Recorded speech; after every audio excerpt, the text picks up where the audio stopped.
ఉన్నారందరూ? ఈరోజు ఒక అమ్మాయి యూట్యూబర్ చనిపోయిందని వార్త నేను వేటూ న్యూస్లో చదివాను. అయ్యో పాపం అలా జరిగిందంట. ప్రేమలో విఫలం చెందిందంట.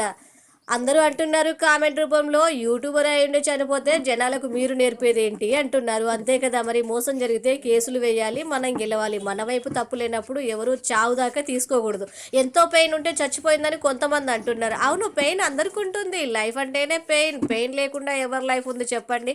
కానీ మీలో ఎవరైనా కనుక ఇలా మోసపోయినా, అఘాయిత్యాలకు మనపైన ఎవరైనా పాల్పడినా మనం గెలవడానికి ట్రై చేయాలి. వీలున్నంత వరకు ఫైట్ చేస్తూనే ఉండాలి. కానీ అనవసరంగా చావు వైపు అడుగు వేయొద్దని నేను చెప్తాను. చావడం అంత మంచి పద్ధతి ఏం కాదు. ఎందుకంటే ఫ్యామిలీలో కూడా ఆధారపడ్డ వాళ్ళు కానివ్వండి, పెంచిన వాళ్ళు కానివ్వండి, ప్రేమను పంచిన వాళ్ళు కానివ్వండి, చాలామంది ఉంటారు కదా.